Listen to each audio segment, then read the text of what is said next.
Hello, everyone, and welcome to another episode of the War Report. I am doing another solo episode. Hopefully, GSP and I can get back on the same track in terms of schedule, but I'll keep you guys updated as time goes on. But there's plenty happening, and I didn't want to sit and wait for the news, so I'm going to do, once again, another abbreviated episode similar to last episode. And also, I see that you guys like the two article videos I put out.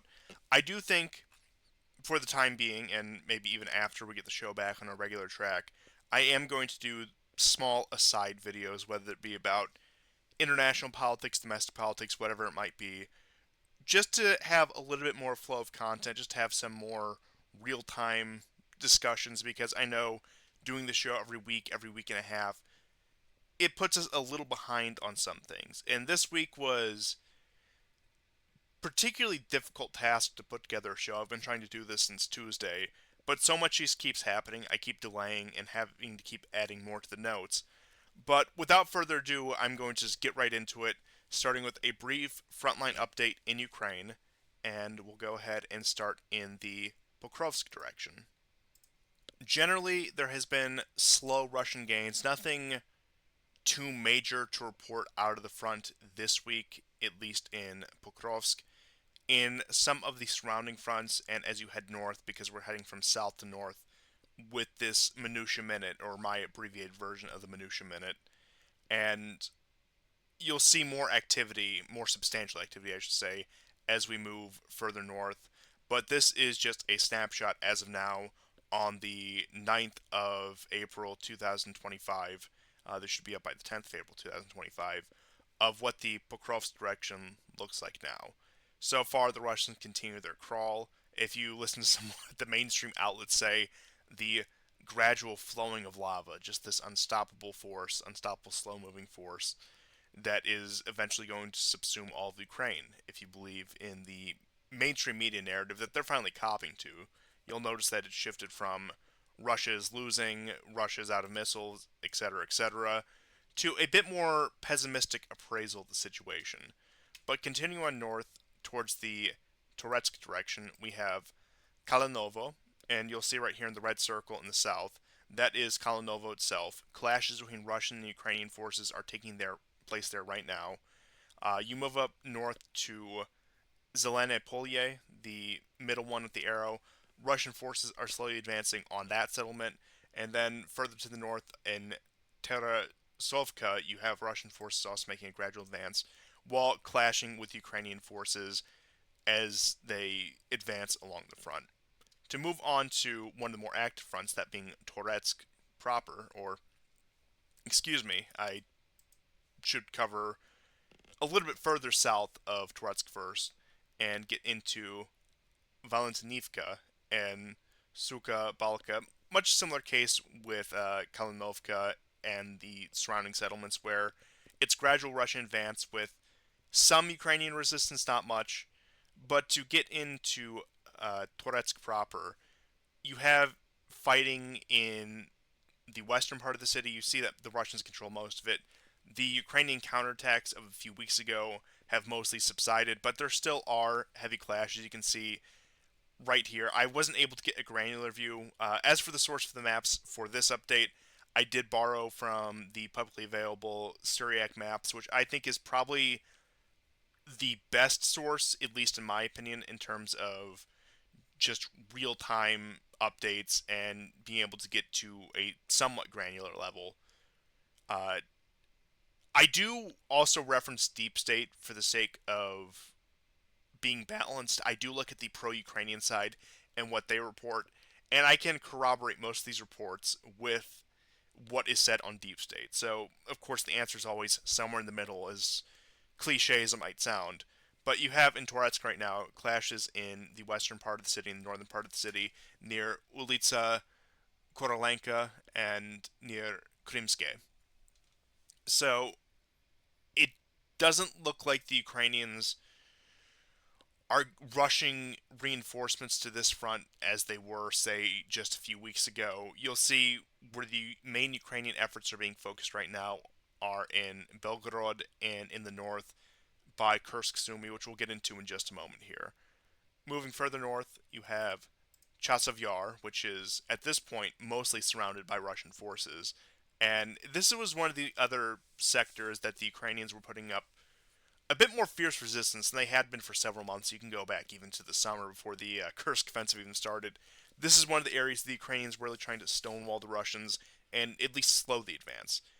But it does look like that is giving way, and that you do have the Russians slowly surrounding Chasiv Yar as we speak.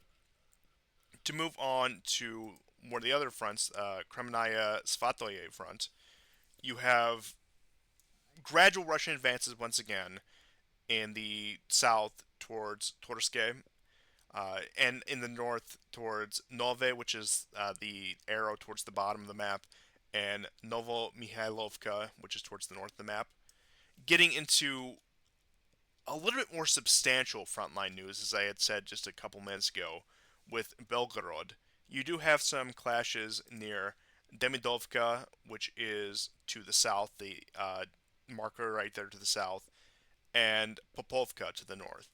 And these were settlements that were contested between the Russians and the Ukrainians as the Ukrainians had their next incursion, really trying to repeat the Kursk operation for whatever reason, or at least trying to hamstring Russian forces. As we'll see going further north, as we'll see what's happening with Kursk and Sumi, you can see why in this sector. And this part of Belgorod is actually right on the Oblast border with Kursk, so it's all within the same general area. As we get into some of the other maps, you'll be able to see where we can really zoom out on this.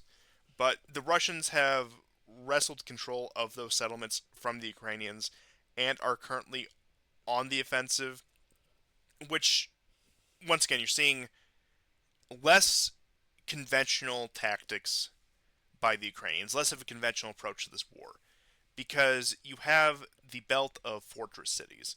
You have the entrenchments that they have built, both in terms of the cities, both in terms of the literal entrenchments, that one by one seem to have been falling for the past several months, especially since the Kursk operation.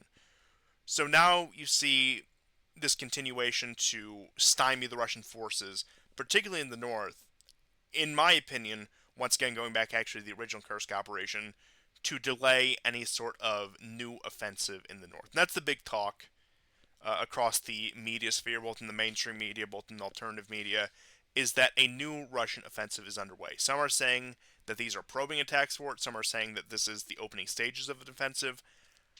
Time will tell, really. I don't want to really commit to saying one or another at this exact moment.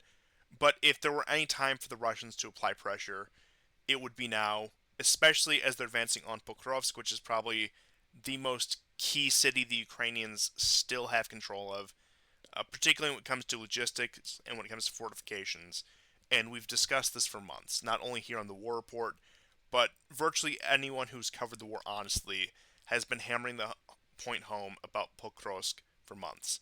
Now, admittedly, it has been a crawl as so far as the Russians are concerned. It has been at a very slow pace, but the Russians are not in a hurry.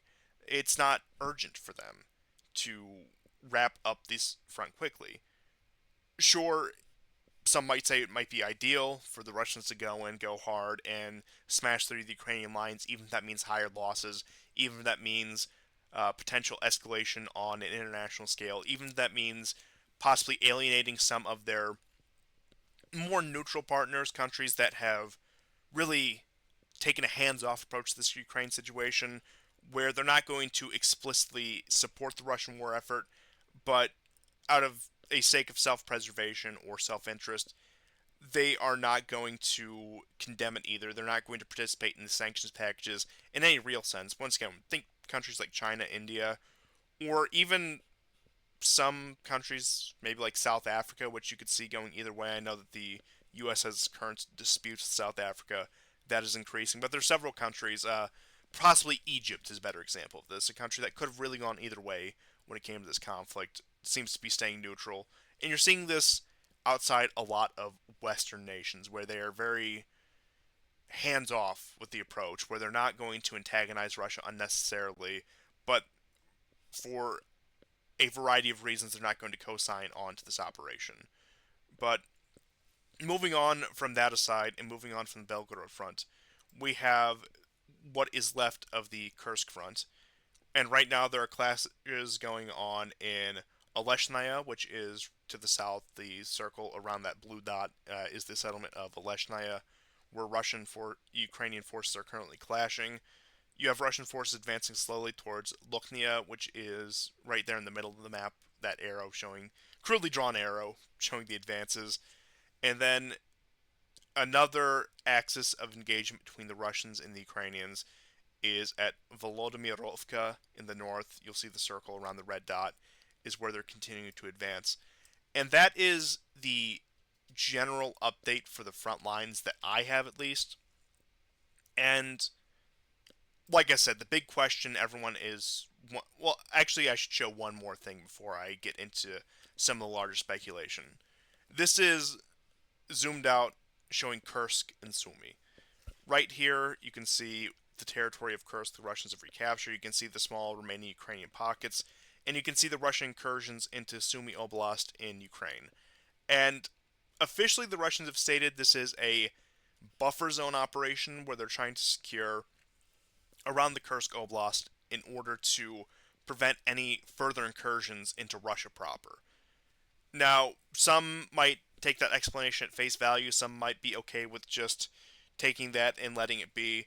Others say this is once again part of this larger push along the front line, this larger offensive to wear Ukrainian forces thin as the Russians advance forward. And right now with Sumy, one of the larger Ukrainian cities, and it's not as large as some of the other ones, of course not Kiev, of course not Kharkiv, or even Odessa or Lvov, but it is one of the larger Ukrainian cities. It is a regional capital of Sumy Oblast. And right now, when you look at the Russian incursion near Yunikivka as it's labeled on this map, that is about 32 kilometers or 20 miles from there. So it is well within artillery range, given the territory Russia has secured, given the weaponry that they have to deploy. And even the roads leading into the city from the west are, I won't say under complete fire control, but at least are under partial fire control, where the Russians can once again continue to hamper Ukrainian logistics, which are being stretched more and more thin every day.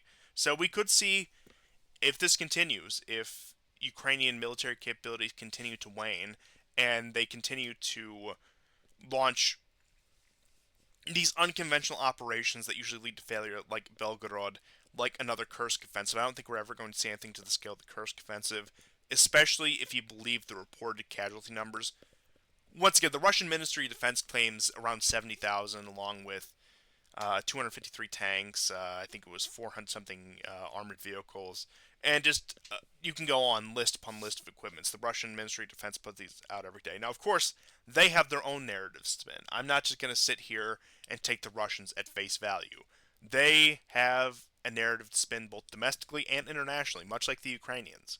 Now, that's much less tailored to, say, a Western audience than the Ukrainians, but there's going to be some padding out of numbers, and there's going to be some outright fabrications in some cases.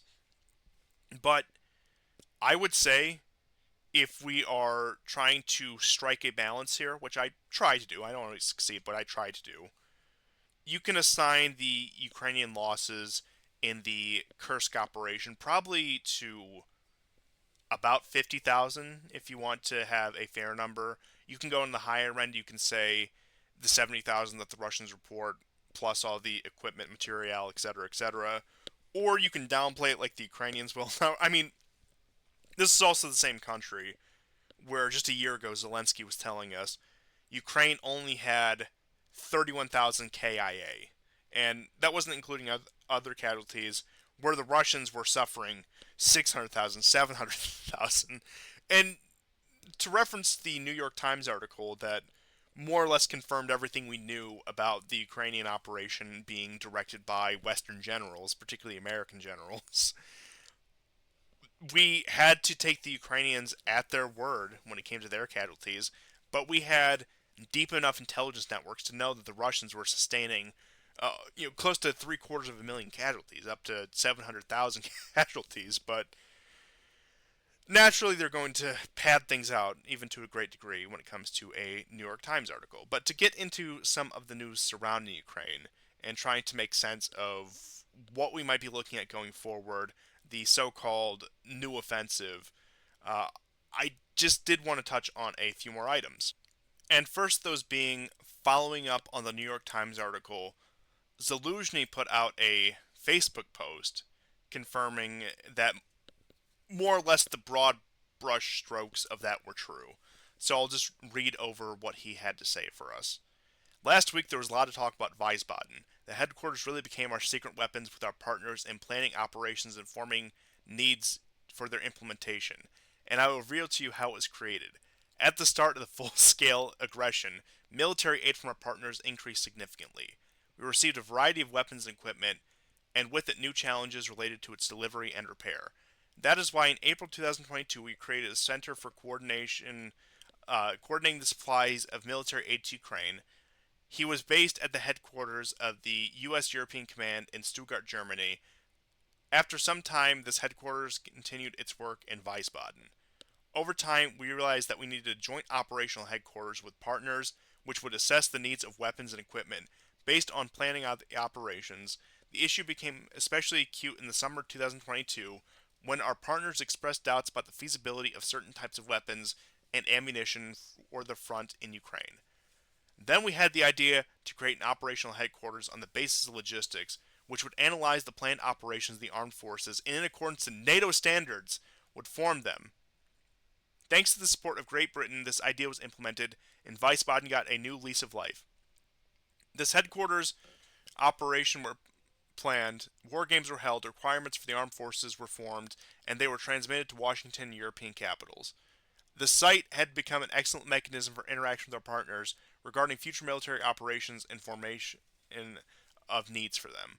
So, it's no secret that, yes, all of this was true. I don't think there was really any effort to hide it, but Zaluzhny decided to confirm it was true. Of course, Zaluzhny is now sitting in the position of ambassador for the UK from Ukraine, and some speculate that he is head of a so-called shadow government run out of London that is currently in control of Ukraine. I think that's a little bit too tinfoil hat for me, but I do think as far as the British are concerned, they want Zaluzhny in power. They want somebody from his camp in power.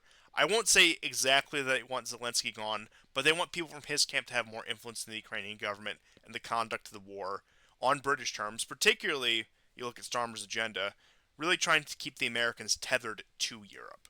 Not to say that Washington was just tricked into this war by the Europeans and that it was some cabal of bureaucrats who plotted to make this happen in order to make themselves relevant, but the Americans demanded that the European vassals cooperate with the next foreign policy adventure, and those in Europe who feared their position, especially once Trump came into office, really played their cards right in order to secure their position in Europe.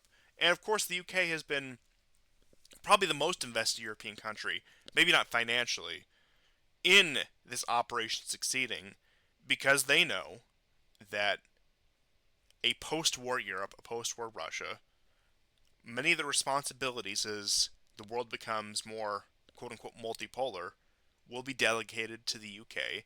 It will give their empire, to borrow Zaluzhny's phrase, a new lease on life, and that they'll get to play resource manager, that they'll get to be chief of the vultures and chief of the vassals when it comes to a quote-unquote Ukrainian victory plan and what a post-war Europe looks like, and that they will continue to be the American eyes and ears in Europe. And regardless of whatever dispute happens, they have that position pretty comfortably. Because I do think, despite having more or less full throttle control of Germany and having France on its leash, the Americans believe the Brits are more reliable and more in line with their goals when it comes to the governing of Europe, when it comes to the, I guess, if you want to use very explicit terms, the occupation of Europe. Where the Germans, once again, they are vassals on a very tight leash. The French are cooperative vassals, but on a leash nonetheless. But if either of them got any real taste of independence, and not this strategic ambiguity nonsense that Macron does, not this great rearmament program that Merz is dreaming up. But I'm talking real, genuine independence, real, genuine, independent decision making. They would be too unreliable for the interests of the American empire. Whereas I think the British, because of a combination of shared goals with Washington and also the precariousness of their situation, particularly economically speaking and also geopolitically speaking, find themselves much more likely to side with the U.S. on the number of key issues. But putting that aside, talking about some of the other news events in Ukraine, particularly regarding manpower in the armed forces, Syrskyi claims that Ukraine must mobilize 30,000 people per month in order to meet their goals, in order to conduct the current operations that they have planned.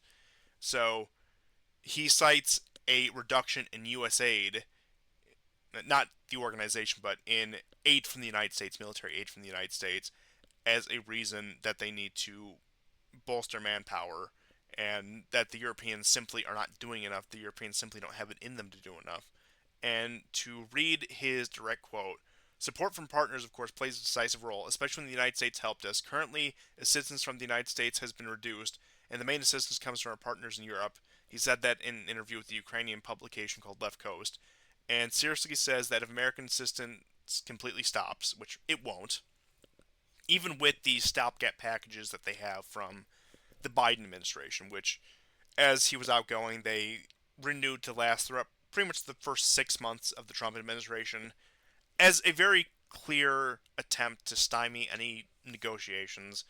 And sure, Trump can increase and decrease pressure to a degree, but even after these packages fall through, depending on the temperature in Congress, they may go forward with another aid package, or there are ways around Congress, or uh, once again, going back to the division of labor theory that I talked about yesterday, that we've talked about many times in this program, that many people have covered in depth. Once again, I think credit for the coining of that term, and that, at least insofar as it's used for U.S. foreign policy, goes once again to Brian Berletic. Love him, hate him. I think he has uh, quite poignant analysis on a number of issues. Sometimes, of course, you're never going to agree with anyone 100%. You're not ever going to find somebody who has airtight analysis of any issue, but I think so far he has been pretty accurate, has been given a pretty clear picture of the situation. But under that theory, you could suppose, and I'll talk about some of this when we get into the tariffs, when we get into the talks of U.S. European economic relationship, is that the U.S. is going to launder aid through Europe to Ukraine. Because the Europeans themselves, even with their grandiose rearmament programs, are not going to be able to supply the Ukrainian war effort. The Americans, combined with the Europeans, are already struggling to do so. But if Trump's great remanufacturing program comes online, if Trump's great reindustrialization program comes online, you might see some semblance of that. And, of course, Trump can wash his hands of Ukraine, saying, we're just doing arms deals with our great partners in NATO and our great allies across the Atlantic, where said allies will continue to funnel those arms right into Ukraine as long as the conflict goes on. But to continue, the other big question on the front line is the offensive, and what people bring up is the buildup of Russian forces on the Zaporozhye front, and people speculate that there's going to be a push in the south.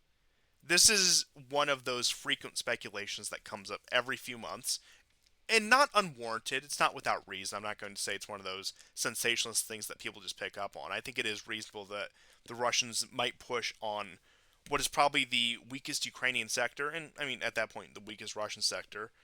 But they are amassing troops in the Zaporozhye Oblast, and I think if there's going to be anything resembling a big arrow move, now just to be clear, I don't think there's going to be any big arrow moves, particularly because of ISR and drones. It just makes it impossible.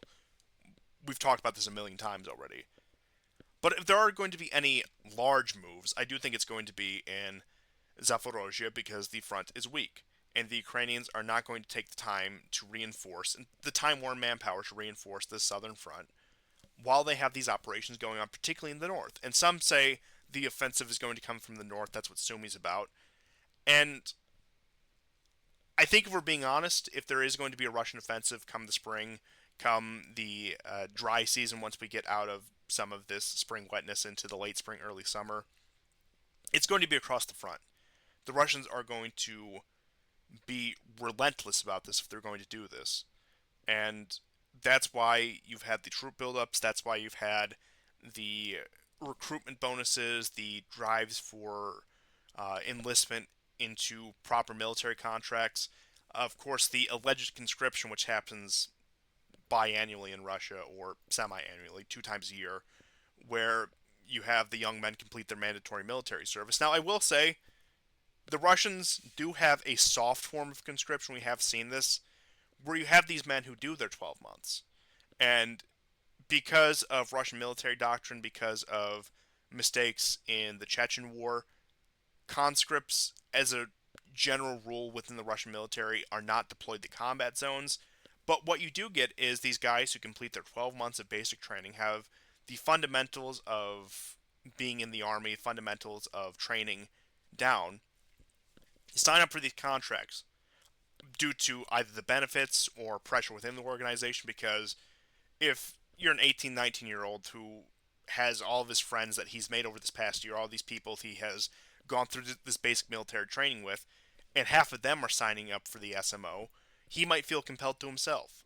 And so there is, once again, because of that culture that exists within the ranks of the conscripts, even if they aren't seeing direct combat themselves, many of them are talked into or pressured into signing up. Now, I don't want to compare that at all to what's going on in Ukraine, where they're throwing people in vans. You see these TCC videos every day. That's, like I said, nowhere near comparison. But that is, or at least a substantial amount of the Russian recruitment pool does come from these guys who are finishing up their contracts for their mandatory service and going into voluntary service.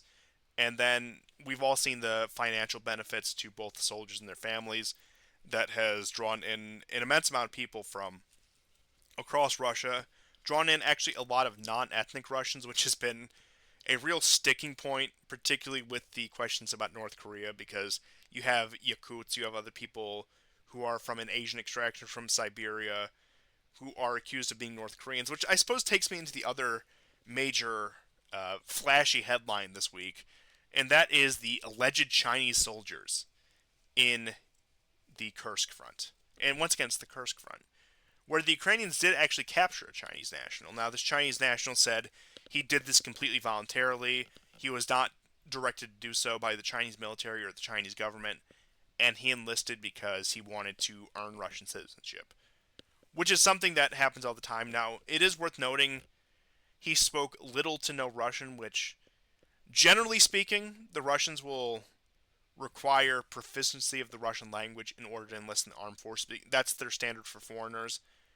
But I could see them not to play devil's advocate. To play devil's advocate, I could see them bending those rules in order to increase manpower.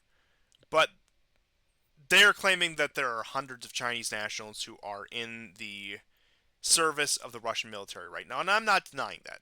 Both sides have worked on foreign recruitment, but what the Ukrainians are claiming is that there was a coordinated TikTok campaign, it's always TikTok, in order to drive these Chinese nationals to enlist.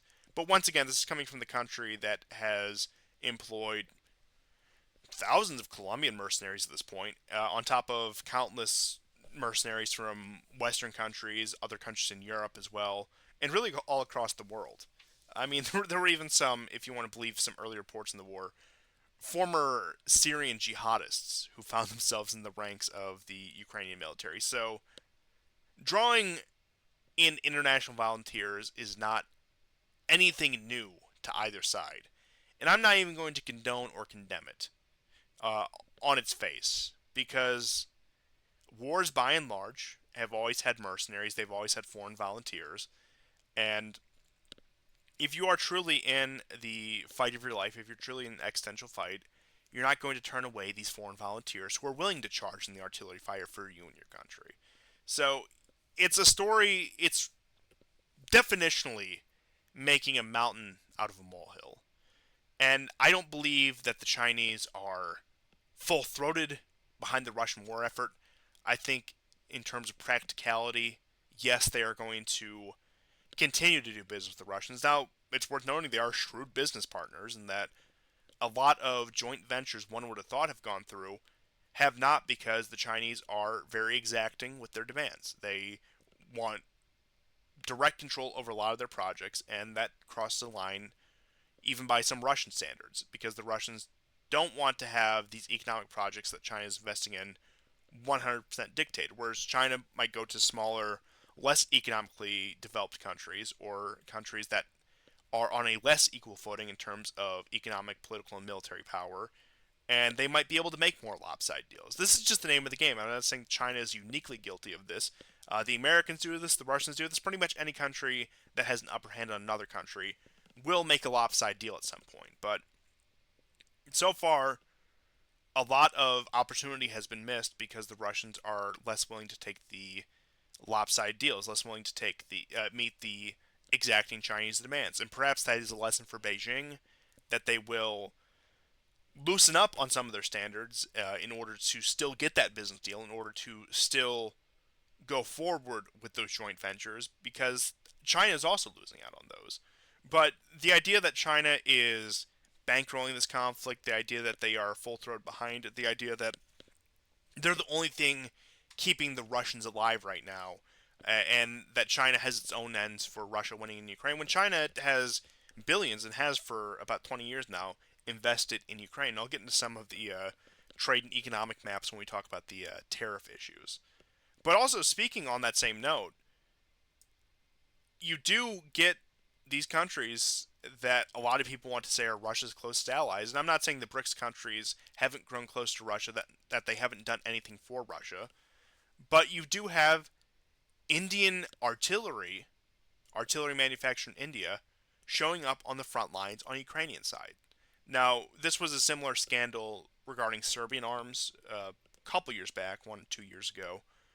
And it is simple. A lot of these arms dealers will sell to third parties, they'll sell to the United States, they'll sell to whoever else, and those arms eventually get funneled after 2 or 3 layers to Ukraine. So that's not to say that, for example, when you see Chinese drone parts in Ukraine, or Indian artillery shells in Ukraine, that India and China are snaking on the Russians, that they're playing both sides of the war, to a degree that, I mean, yes, they have their own economic interests in Ukraine, so by definition they are playing both sides of the war, but it's not what, say, the media would want you to think it is, what the shills, or the usual suspects, I suppose we can call them, would want you to think it is. But a lot of this is laundered, because these are countries with more robust industry than most countries in the West at this point, more economic weight to throw around. So it's inevitable that some of their resources and some of their funds will end up on the other side of this conflict as well. And with all that being said, I suppose we can move on to some news out of Russia and the ongoing negotiations between Russia and the United States. And I wanted to start with some of the news about Kirill Dmitriev. Now, the best way I could describe Dmitriev is he is Steve Witkoff's counterpart. And he's been making the rounds in both Russian and even some Western media. I can't remember who it was. It wasn't Tucker Carlson, but it was somebody on Newsmax or Fox News. One of the establishment conservative media outlets did an interview with Dmitriev. And he's made a few key statements over the past few days that I'll just go over. And the question is this man playing a part, or is he too conciliatory? Does he show that the Russians are perhaps a bit too trusting of American diplomatic efforts for their own good?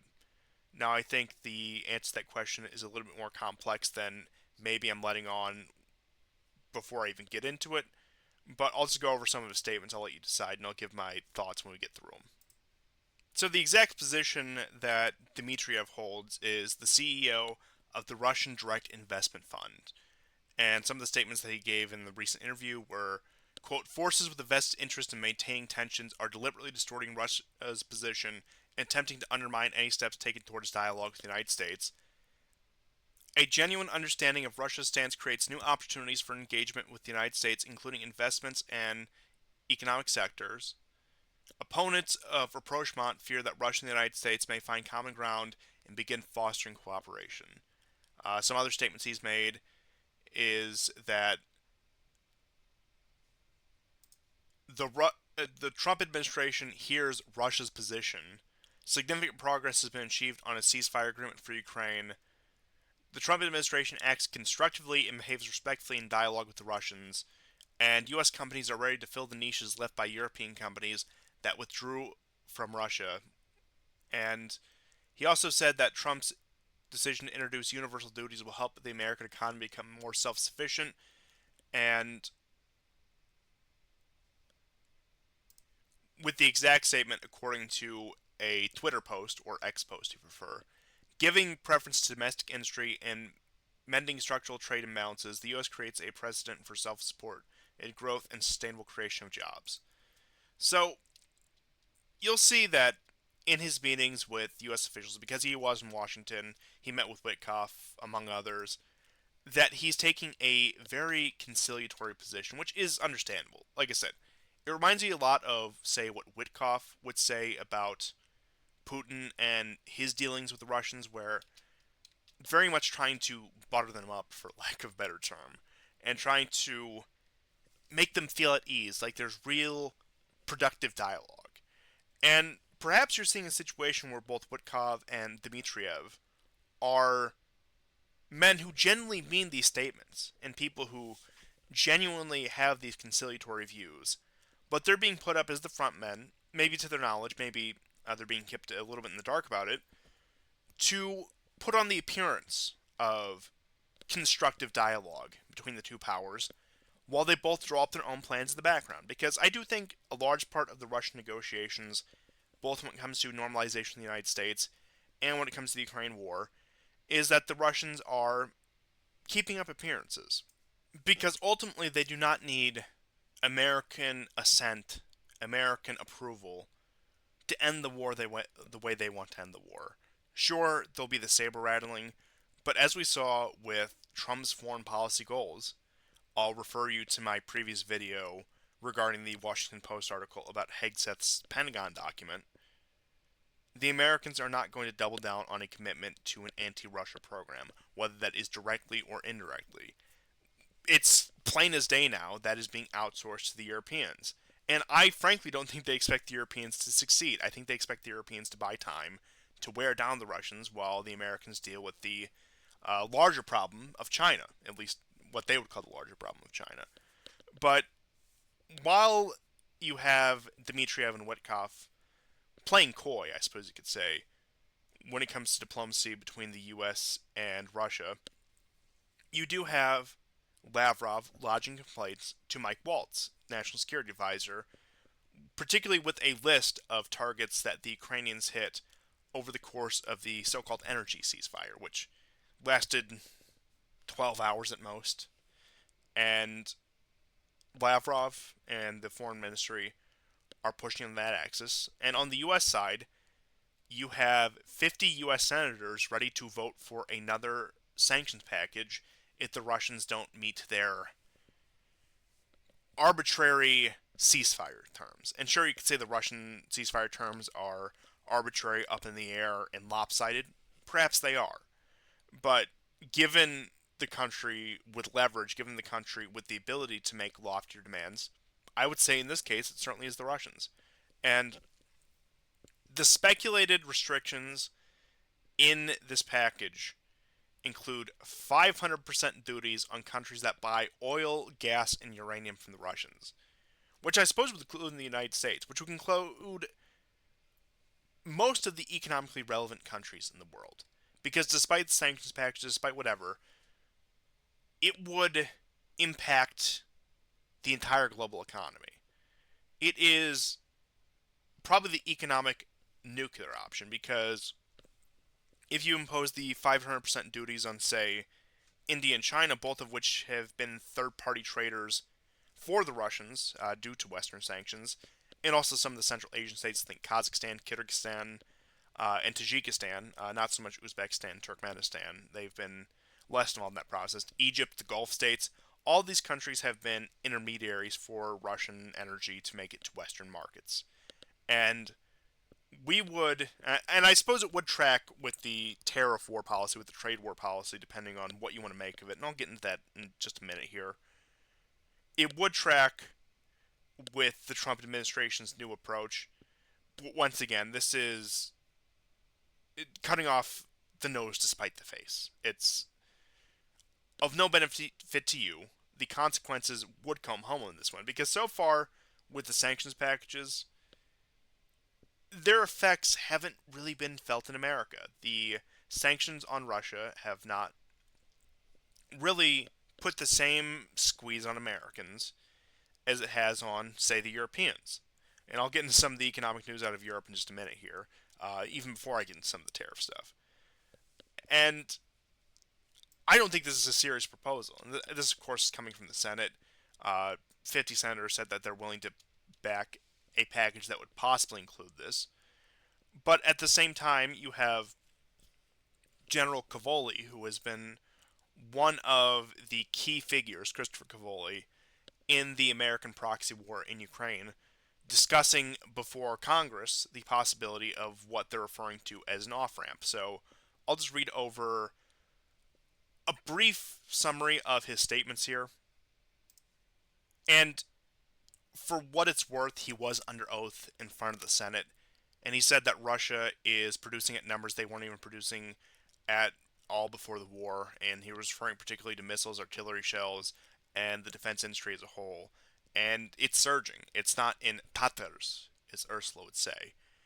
And that he admitted the Russians are not desperate. They're not having the same sort of press ganging that the Ukrainians are having. That, in fact, the bulk of the recruitment is coming from financial incentives. And the figures that he cites is the Russians are expanding to a military size of 2.4 million, with 1.5 million of those being active servicemen. And in his words, this isn't a nation gasping for breath, it's a nation pacing itself for the long game. And he admits that the Russians have offered the U.S. an off ramp under the conditions of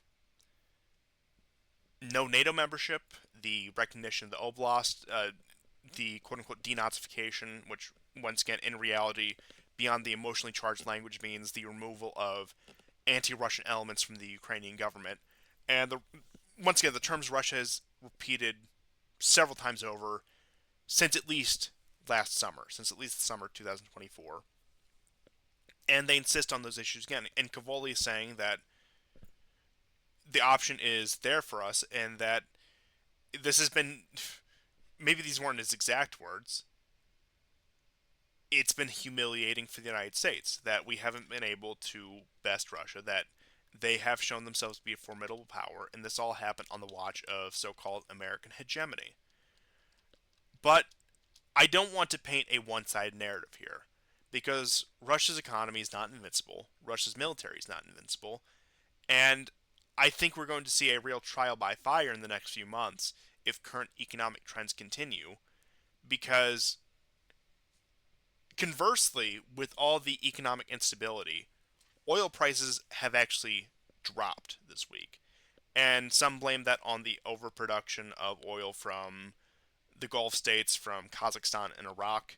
There's a number of theories going around, but I know the Saudis were particularly displeased with Kazakhstan and Iraq, they mentioned by name, when it came to the overproduction of oil driving down the prices.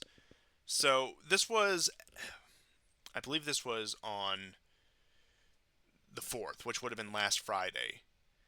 Oil went down to $67.80 USD a barrel, and it was the high 50s when I checked today. Of course, prices have been fluctuating all over. And this does take it down to pre-war levels. And this is the lowest it's been for an exact date since the 2nd of December 2021. These figures are coming from Bloomberg, and they credit OPEC with a quote, unexpected moves, and that they delivered a, quote, real shock to markets by tripling oil supply in May compared to its earlier commitments. Delegates described the decision as a deliberate attempt to bring down the prices and to punish cheaters within the group. Sources say Saudi Arabia's energy minister has lost patience after months of overproduction by Iraq and Kazakhstan. If increased output in May, seen as a warning shot, could be just a quote unquote appetizer if these nations don't rein in their production, says Saudi Prince Abdulaziz, reporting at least said during a phone call with other OPEC members. The decline is also linked to the tariffs reintroduced by the Trump administration, Bloomberg notes, which have further put pressure on global energy markets. So it will be interesting to see what this does to Russian state revenues. Because you look at 2014, you could speculate that a reason for the stall out of Russian actions, beyond the fact that they didn't want to escalate, is that probably one of the most prudent things the Obama administration ever did, love them or hate them, was give way to the energy boom in 2014. Let shale more or less flood the market. And for those of you who remember, this is actually not to give away too much of my own age, around the time I started driving, so I remember gas prices were particularly low. And since then, we haven't been able to replicate that. Biden did hamstring the U.S. energy industry because you had Obama, who allowed it to happen. You had Trump, who expanded the energy boom in his first term. Biden hampered U.S. energy terms, particularly for domestic political reasons. And now you have Trump coming in on what is ostensibly a pro-energy platform. And we'll see how much the Russian economy has diversified. Because they have had, if you are to believe the purchasing power parity, around 4% economic growth in this past year. And that due to sanctions, they've become much more reliant on their internal supply chains. They've become much more reliant on their non-European partners, trade with the BRICS countries, trade with other third-party countries that are not part of the Western Bloc or not under the influence of the Western Bloc. And you look at the oil revenues, the oil and gas revenues of the Russian economy, they're down several percentage points to what they were in 2014. They're still a major sector in the economy, don't get me wrong. I'm not going to downplay the importance they have to the Russian economy. But I don't think this is going to be a scenario in which they can trigger an economic crisis in Russia or threaten to trigger an economic crisis in Russia, as they did, say, maybe a decade ago, when Russia was really hamstringed because of the low oil prices. But I do think over the past decade, especially since the outbreak of the war and Russia's forced economic restructuring as a result of that, they're going to prove to be a bit more resilient. And they were proved to be quite resilient in 2014, 2015, when they didn't collapse as a result of the sanctions. So I do have a hard time believing that this is going to be the end, but it could squeeze the Russians a little, and this might be a negotiating tactic. Trump could be leaning on OPEC in order to make this happen. Of course, the U.S., despite its decline in power, does have its ways to make these things happen. But on that note, I will go into some European news and the consequences of energy prices for them and the consequences of abandoning Russian energy for them. So, just some rough figures. European energy expenditures between 2022 and 2024 went up approximately 544 billion euros, which contributed to about 1.3 trillion plus euro loss for Europe as a whole, and cost passed on to the citizens of the European Union is estimated to be at about 1.6 trillion euros over that course of 2 years. And this has been, of course, to the gain of the U.S., to the Gulf states and other oil producing Middle Eastern countries, Norway, a major oil producer, and the UK, which has a substantial oil industry in and of itself off the coast of Scotland. And even with that, the UK is still having some of its own economic woes. But to continue on that note, you have, amid the trade war, and I'll get into the question of tariffs and Trump's overall policy with that, some slightly contradictory news, but I can't help be amused by anyway, is that if you're to believe the reports of Der Spiegel, the Europeans are considering boosting Russian gas imports. And like I said, this is Der Spiegel. It should be taken with a massive grain of salt. There's the question of reviving the Nord Stream pipelines after the demolition project done by the U.S. under the Biden administration.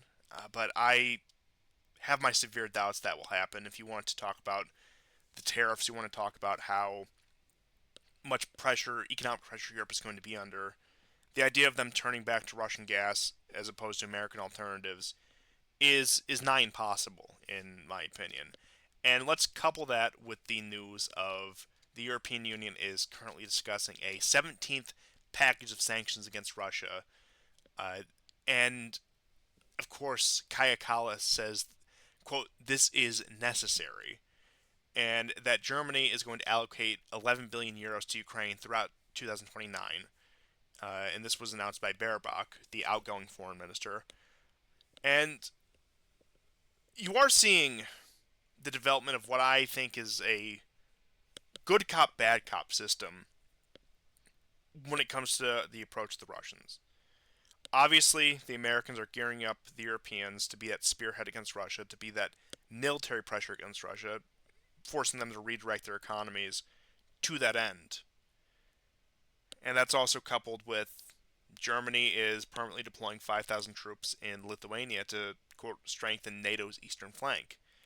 But on the other hand, when it comes to the good cop, you have Witkoff and Dmitriev meeting. You have Trump making flowery posts about Putin on Truth Social, intermixed with, of course, I'm pissed off at Putin because he didn't accept the ceasefire, or the Russians are going to regret it when I tariff them into oblivion for not accepting my ceasefire proposals, so on and so forth. But there is a bit of a good cop, bad cop element, in my opinion, and also you're seeing the first murmurs of the transferring of responsibility of countering Russia to Europe proper. And this will only continue, and I'll get into some of this when I get into the tariffs. But on that note, Poland is staying strong to its commitment that it will not engage in any quote unquote peacekeeping activities in Ukraine. Sikorsky reiterated this in a recent interview with RMF Radio, and he's actually backtracking from his statements in February because he initially made the statements that sooner or later EU troops are going to have to go in and serve as a buffer zone. But ever since then, he's been slowly backtracking on that. Now, Poland, of course, is still eyeing its own interests in in Ukraine as well because they're talking about leasing ports in Odessa. These real pie in the sky projects that Poland itself could never afford. But the vultures are starting to circle, and that it's I don't think it's really the shock of anyone with the mineral deal, with everything else going on, that as it looks like Ukraine is winding down, the Europeans are going to recoup what they can of their investments.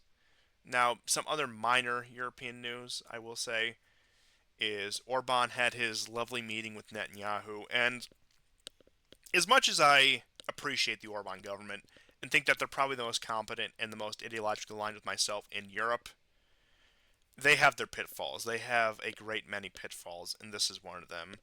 Netanyahu getting up there talking about how Hungary is such a safe place against anti-Semitism, blah blah blah blah blah blah blah. Orban just nodding along as one does, and like I said, these people all have their own interests that they have to appeal to. They all have these deals with the proverbial devil, or maybe even literal devil that they have to make sometimes. And I'm not saying that to condone or condemn them in either case, but I do think it is strange given the Hungarian position between Israel and Iran, because they will host Netanyahu, and Netanyahu will come over there and bloviate about how great European right wingers and European conservatives are because they're pro Israel, they're pro Zionist, so on and so forth. But when you get down to brass tacks, I'm not going to excuse this from Orban at all. I think it is one of his big pitfalls, letting the snake into his house. And we've seen the way Netanyahu treats his allies. We've seen the way the Israelis treat their allies, even the so-called based right-wing ones treat their allies. But what I do think is funny, at the same time, he frequently pushes for the loosening of sanctions and restrictions on trade with Iran in the European Union. He does court Iranian investment into Hungary, and he has shown himself to be a backdoor mediator, where he has warned both sides about impending strikes. You'll recall the standoff in 2024. I believe it was after the Haniyeh assassination and the Iranian retaliation for that, where the Iranians, wanting to have a show of force but not be too escalatory, sent word through the Hungarians to the Israelis to warn of the attack.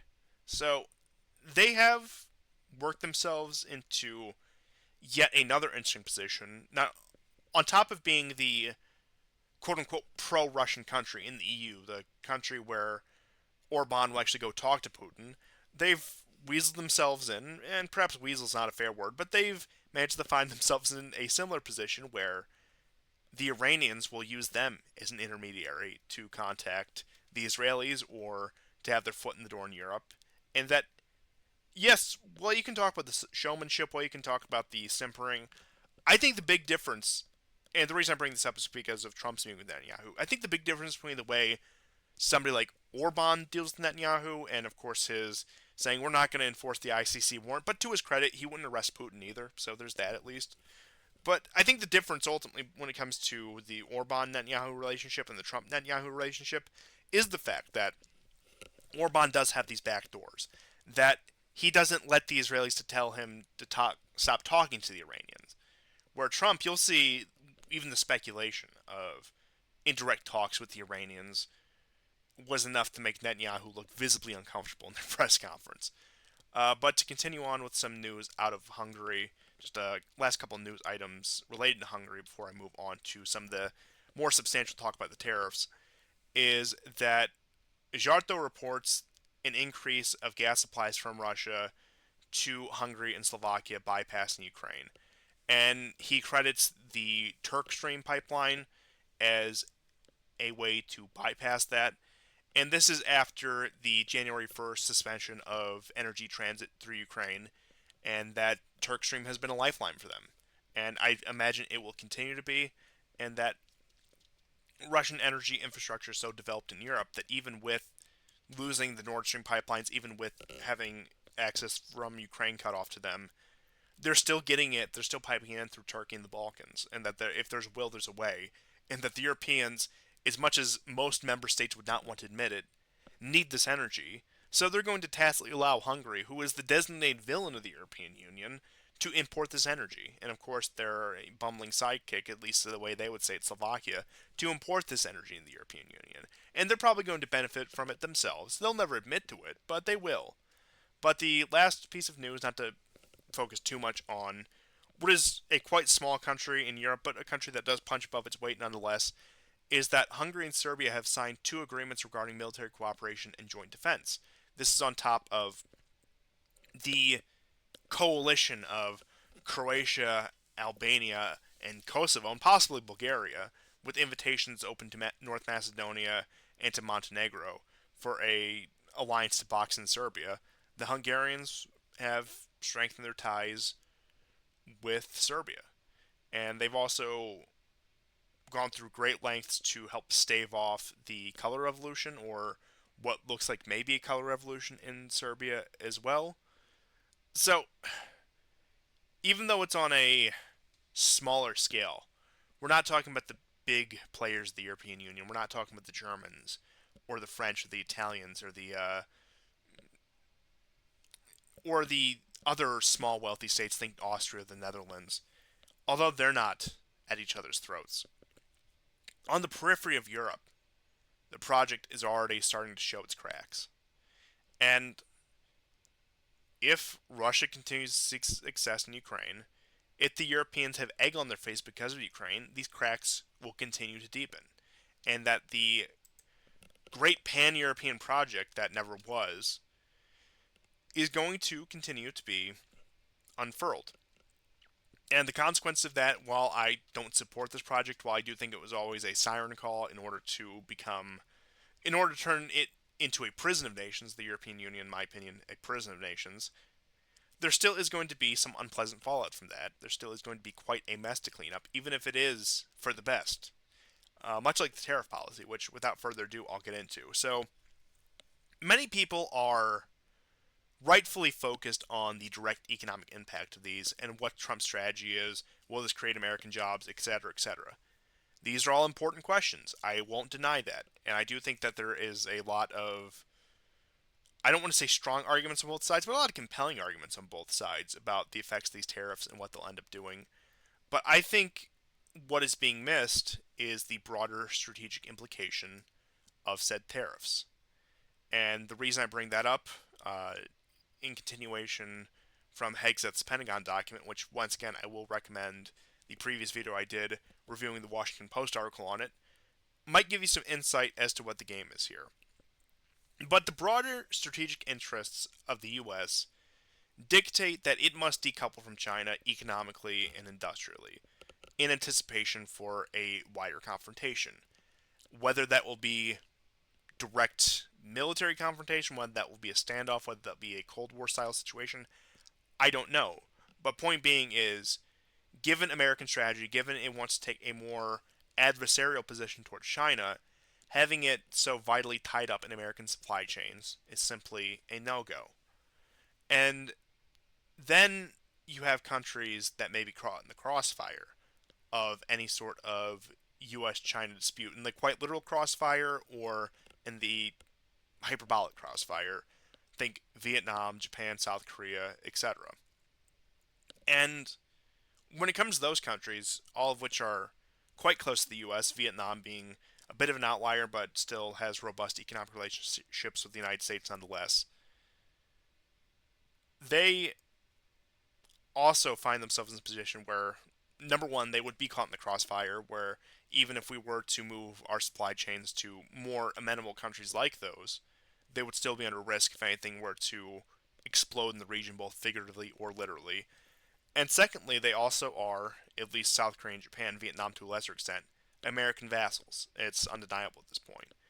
And you can look at the tariffs against China, which still remain the highest despite Trump's rollbacks. We're still talking 124%, as a method to force the decoupling of Western economies, particularly the U.S. economy, from China. Getting back into Hegseth's document about the homeland defense, so on and so forth. But what I think a lot of people are missing right here is tariffs against allies are another way for the American empire to plunder its vassals and bring their wealth into the heart of the empire. You saw the beginnings of this, I would say, in 2022 after the destruction of Nord Stream, where because the energy costs in Germany became prohibitively expensive for these high-tech industries, many of them were relocating to the United States. And at least what Trump has publicly stated, if these foreign companies, if these foreign countries invest in the U.S., they'll be exempt from the tariffs because they're helping create American jobs, so on and so forth. Very good red meat to the base, all of that. But I do think looking at this, while Trump will play this as an economic issue, and yes, in many ways it is, it's also a strategic issue. The American empire is gearing up for some sort of confrontation. Is that a direct shooting war? Is it something maybe a little bit less dramatic? I can't tell you at this point. But they need to squeeze every penny they can out of everything, whether that be domestic cuts. The purpose behind Doge wasn't some great limited government fantasy. Now, as much as I can appreciate some of the things that have been cut under Trump, some other things, perhaps they've gone too far in some areas. While I can appreciate the overall goals of the project, the real purpose of it is to streamline the American government's function for both domestic and foreign confrontations. That they need a less bloated system, they need a more competent bureaucracy if they are going to engage in the kind of campaigns that they have laid out. And once again, you can go back to even the Heritage Foundation document. I know a lot of people like to schwitz about 2025 Project 2025, especially on the left, that it's this far-right dystopian document to turn America into a Christian nationalist, fascist, white supremacist, etc., country. But when you look at the meat and potatoes of it, when you get past the nitty-gritty, when you get past the boilerplate conservatism, a lot of it is a neocon foreign policy agenda. And I think we're starting to see that. And it's a neocon foreign policy agenda in a world where the unipolar moment is over.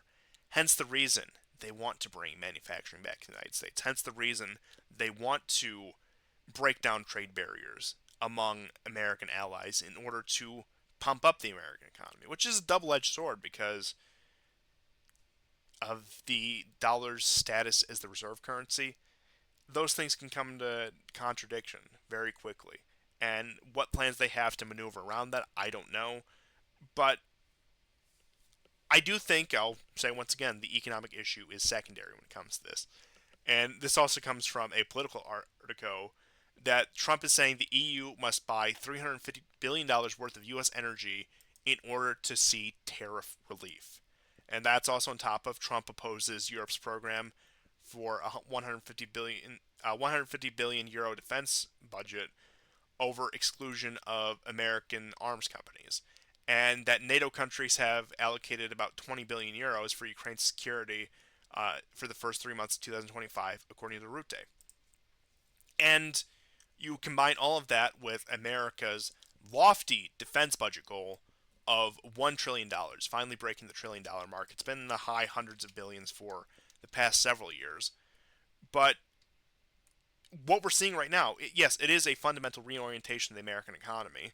And it will come at great cost to maybe immediate American wealth, and perhaps it'll never recover.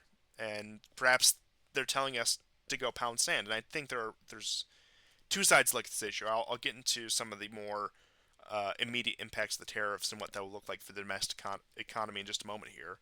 But with all of that, I think it's clear as day. Perhaps I'm letting my own biases interfere too much here, but I think it's clear as day the primary purpose of this is to restructure for what resembles a war economy, what resembles an economy where we are going to be cut off from the, let's just say, Eurasian landmass, where we're going to be out of step with China, who's been a major trading partner of the United States for a number of years, where despite conciliatory moves towards Russia, we're not going to have access to Russia's vast natural resources. Other East Asian markets are going to be hampered by this as well. And we are squeezing every penny we can in order to prepare for that moment, in order to prepare for that confrontation, and also to have the supply chains at home or in safe areas, even if they are abroad, in order to sustain a prolonged campaign against China, whether that be militarily or otherwise.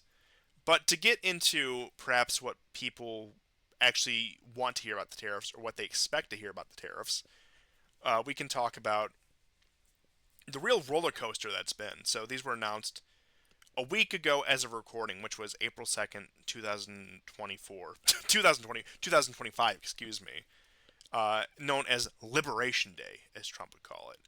So let me just go ahead and pull off. This is just a general idea. This is far from a complete list of what his tariffs look like. So really no country is excluded. These are mostly smaller countries.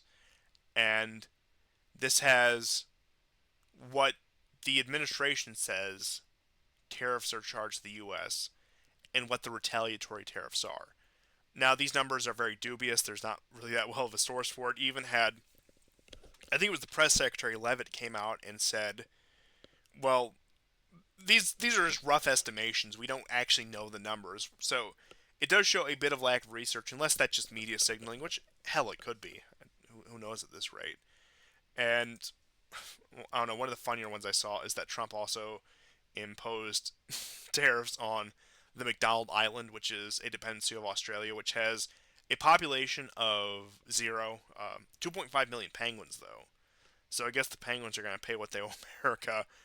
Even though, on a serious note, a lot of these countries on this chart, and for example, the McDonald Islands, and a lot of these dependencies are third-party countries used to get around certain trade barriers. And that's why you have such extensive tariffs towards those. And since Monday, the stock market has been a roller coaster. It was down on Monday, way down. It went back up. Tuesday, it just barely ended above the water. Today, Wednesday the 9th, it ended relatively well, but like I said, it's just been a complete roller coaster, and that does have to do with the Trump planned for a pause on the tariffs for pretty much everywhere but China. And like I said, it's quite a roller coaster. And I think what a lot of people once again are overlooking is that there are strategic implications for this. That the U.S. is trying to bifurcate the world economy because they are anticipating conflict with China. And I will keep hammering this point because I think it's overlooked. And I'm not saying that people who overlook it are stupid. I'm not saying that people who overlook it aren't looking at the situation right. But I do think that they are not looking. I should put it this way. I don't think they're zooming out and seeing the full picture. I don't think they're seeing this in a strategic sense. I don't think they're seeing this in a sense of what the American empire's global strategy is versus just a simple economic strategy. Which, once again, fair enough. There's people who are far more well versed in economics who can tell you some of the pitfalls to this. But I will say, before I get into the question of tariffs, retaliations, and just the nitty gritty news items, principally, I have no problem with Trump with what Trump is doing. The idea of protection barriers for American industry, if that's the front facing message, I have no problem accepting that. The problem is, and something I've said multiple times on the show, in order for protection to work, you have to have the industry to protect. When your industry is hollowed out, you're simply just increasing consumer prices, you're increasing prices for businesses to produce their products or carry out their services, which just leads to more inflation, which just leads to higher costs for everyone, which is the last thing this economy needs. And like I said, while I can principally understand the efficacy of tariffs, why they're necessary in some cases, we're not seeing the necessary industrial planning to go along with those. And I guess to be fair to Trump, there is a quite difficult situation that you don't have in countries, say, like Russia and China, where continuity of government is much more explicit and you can have 20-year projects, which is what this would be. It would be a 20-year project. But Trump has 4 years. Vance might get reelected and have 4 to 8 years himself. You might have the Democrats come in with their dark horse candidate and they would be able to reverse this course. However, if it is part of broader American strategic concerns, there might be some loosening, especially when it comes to the European allies. But I think they're going to stay the course on China regardless.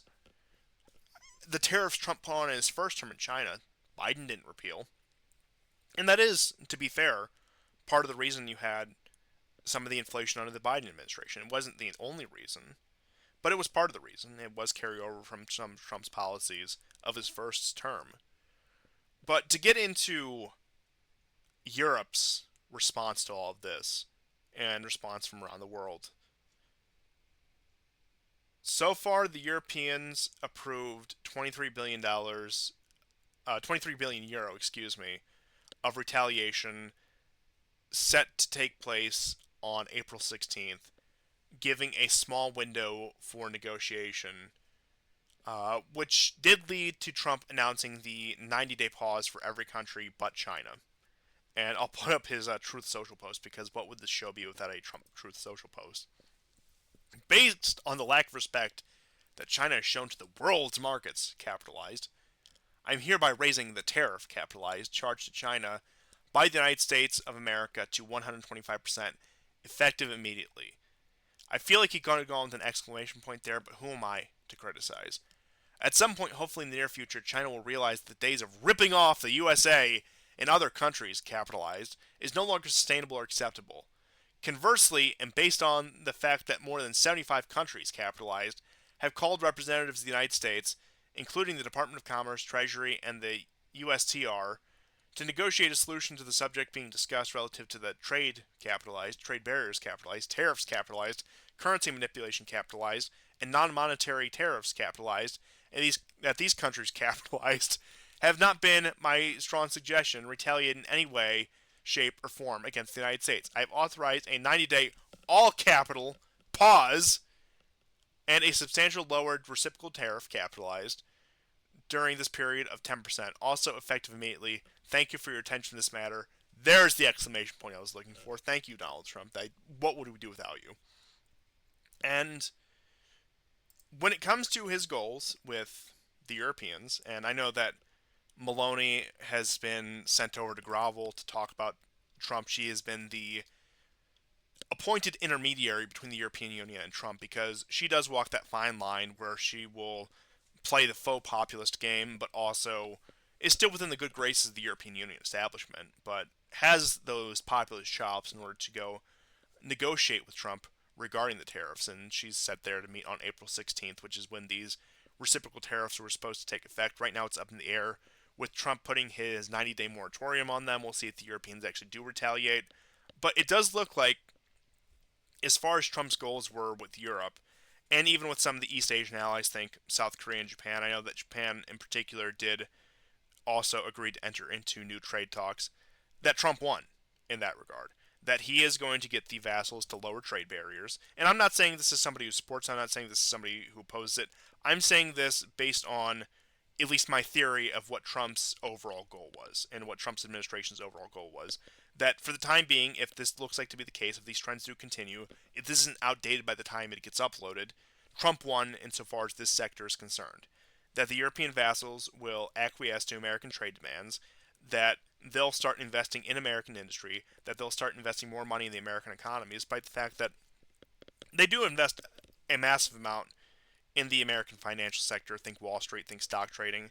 But I think what Trump means, especially, or at least Trump's administration, what they mean in terms of investment in the American economy, is investment in the tangible economy, industry, maybe even agriculture, things that produce things that you need to run an empire, really, that they don't feel comfortable outsourcing because of the current state of the world.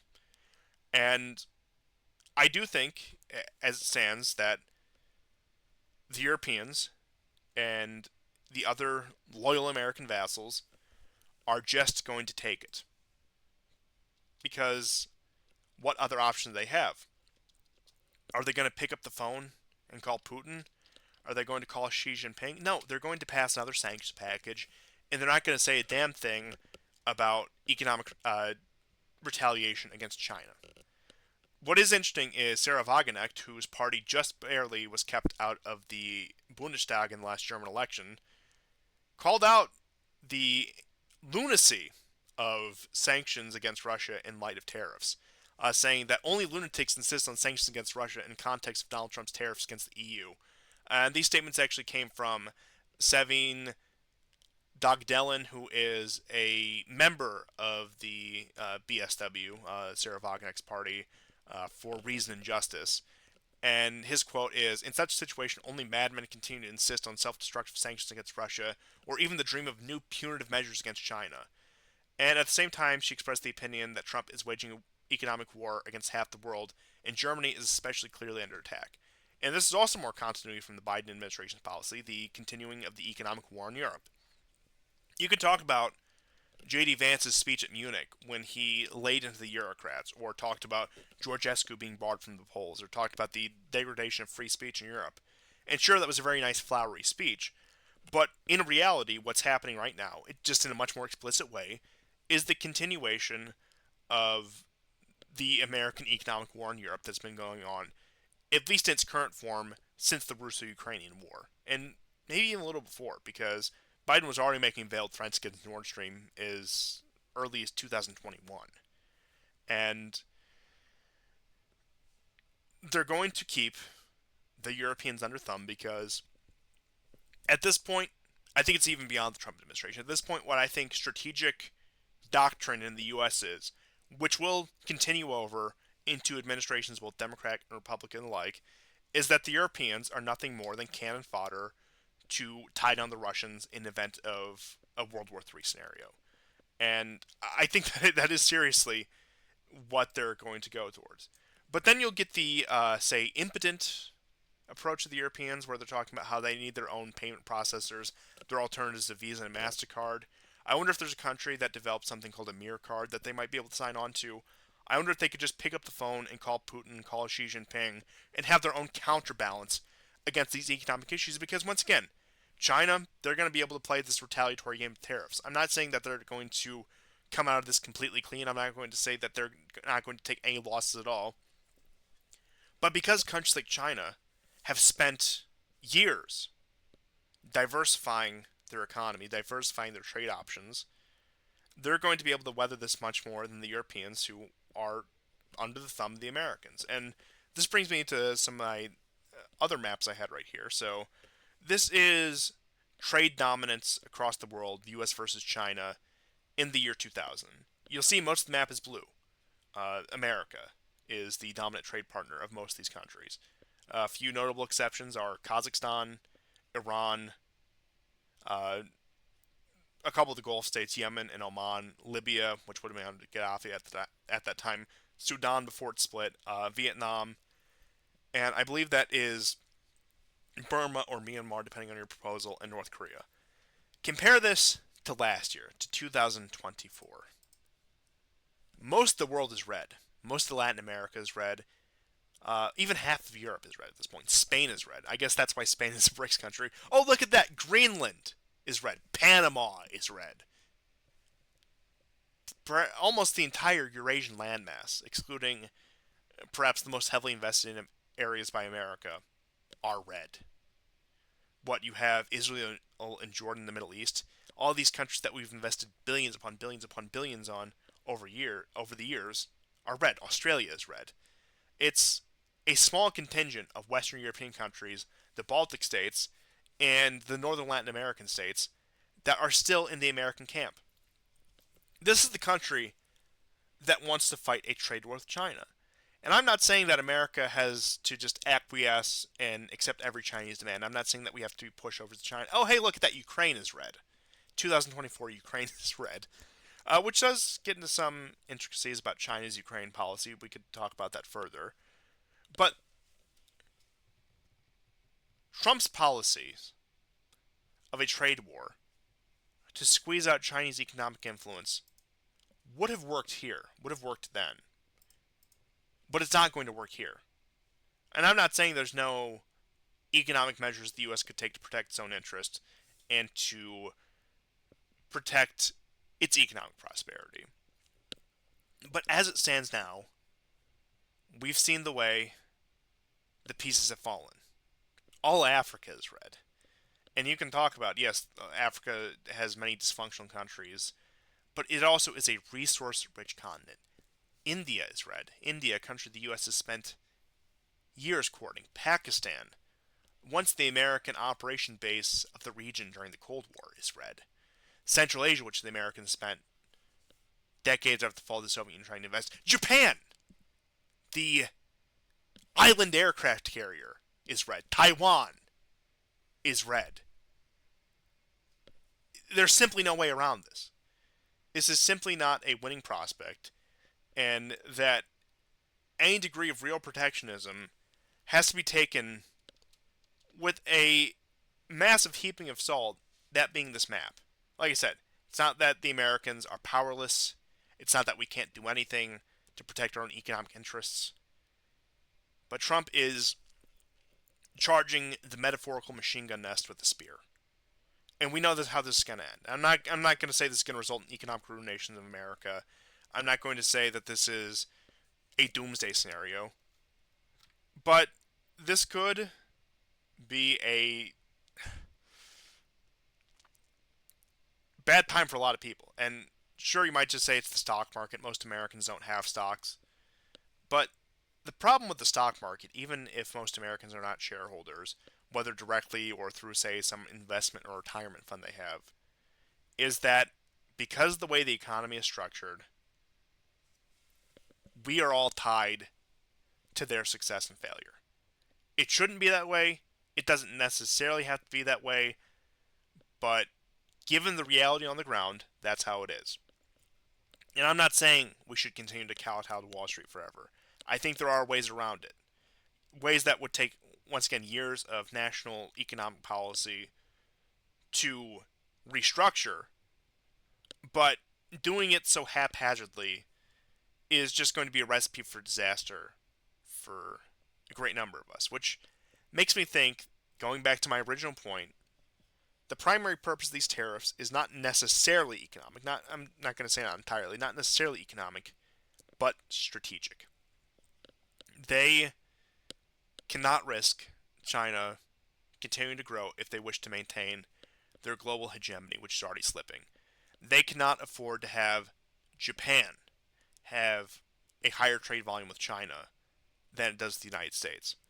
And that if they are going to confront China, if they are going to confront this massive trading network that they've built, not that these countries that are red don't trade with the U.S., but once again, we're talking about who is the dominant trade partner. The U.S. is going to need to put exacting measures on all of its vassals and all the countries it can get under its orbit, which, in my opinion, is the entire crux of Trump's trade war. And in future episodes, I'll keep you updated on that, but I do have just some Middle Eastern news items to round out the show, but I will touch briefly on East Asia while we are talking about China. And China, on top of all of this, when it comes to more military strategy, is they launched another war game scenario against Taiwan, uh, titled "quote unquote" "Stunning Grip," and part of this had to do with a propaganda video they put out, and it showed the "quote unquote" Thunder in the Straits 2025A exercises practicing the encirclement of Taiwan and strikes on critical infrastructure and military targets. Taiwan's Ministry of Defense reported that the approach of 76 PLA aircraft and 15 ships towards the island.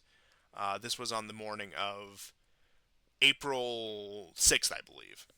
And you'll get these drills occasionally, but as I was saying in my previous video, I do believe that the solution for the China-Taiwan conflict, barring a great deal of meddling, is going to be diplomatic. And especially at this point, especially if Trump does continue to this policy, or Trump's successors continue this policy of very stringent demands on American vassals. I'm not saying China is an angel. I'm not saying China is a benevolent partner. But they're going to start to look like the preferable alternative for a great number of nations, especially Taiwan, which already has the linguistic barrier broken down with China, already has the shared history with China, and already has a significant, at least pro-diplomacy contingent. Maybe not pro-unification. I think a lot of people draw the line at the fact that the Communist Party is still in power, even in its current form. But there are a lot of pro-status quo people on Taiwan who ideally envision reunification with China, just not on the terms of Beijing. Which is perhaps naive, but it does leave a foot in the door for China, for Beijing, to pursue further talks. The other piece of news I have for Asia before I round out the show with some Middle Eastern news is that President Yoon of South Korea was removed after his coup attempt.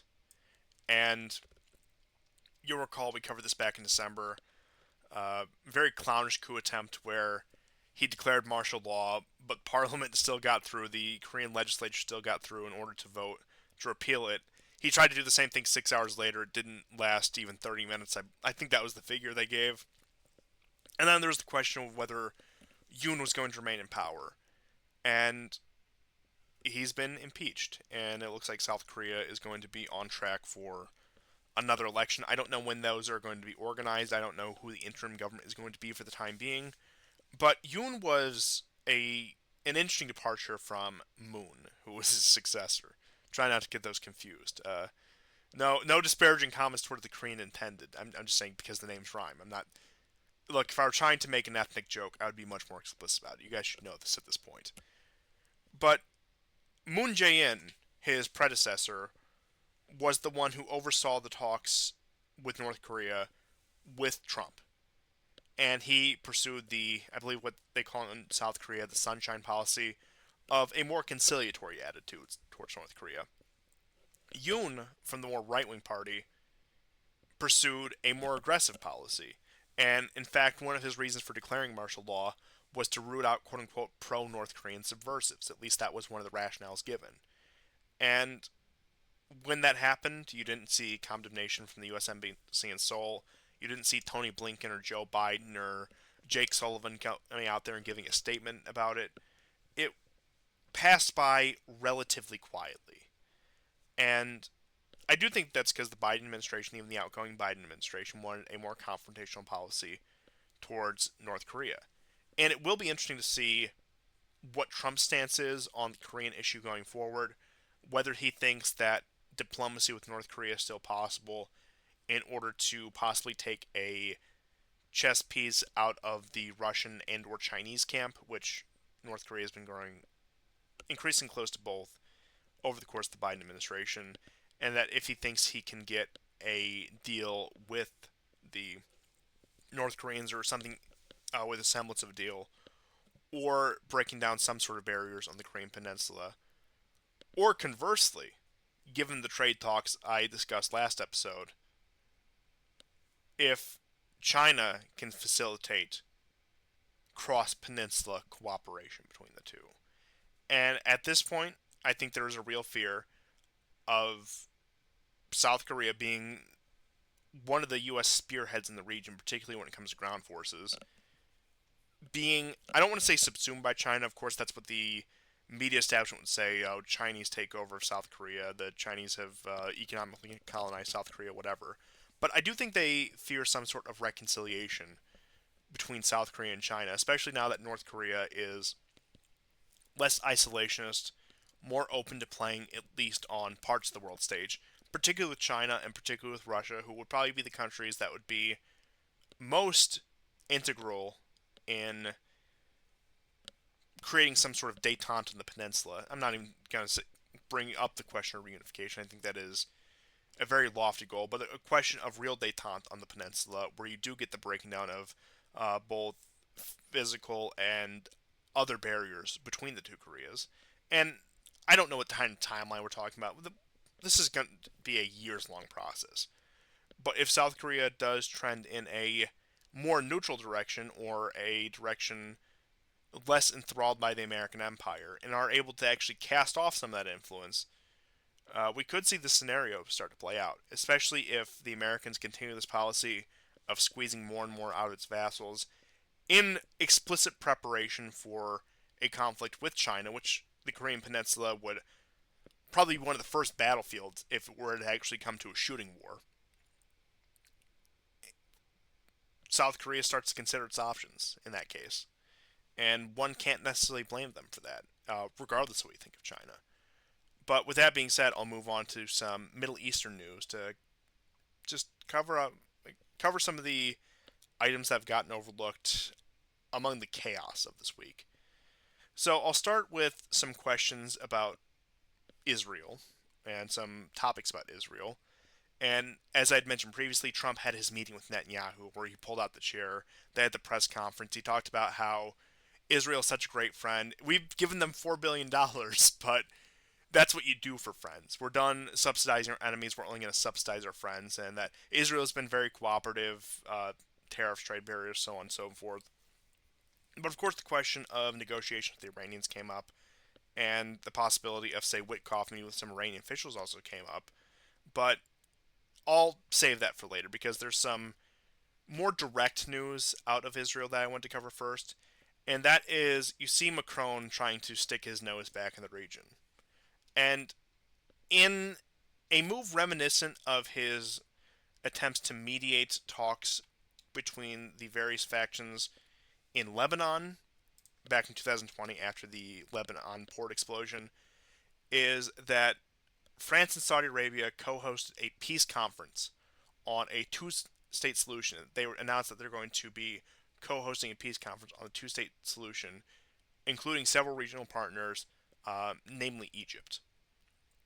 Now, France and Jordan issued a joint declaration with Egypt that covered the following points: demanding an urgent restoration of the ceasefire in the Gaza Strip and urgent humanitarian aid to Palestinians, demanding the implementation of a ceasefire agreement which includes the release of prisoners, ensuring the safety of all, reject the expulsion of Palestinians from their land, any attempt to annex Palestinian land, referring particularly to the policy on the Gaza Strip explored by Trump and his Israeli allies, It's necessary to protect civilians and humanitarian workers that deliver aid to Gaza, given some of the recent attacks on them, actually by Israeli forces, and calling on the international community to support the Gaza reconstruction plan adopted at the Arab Summit.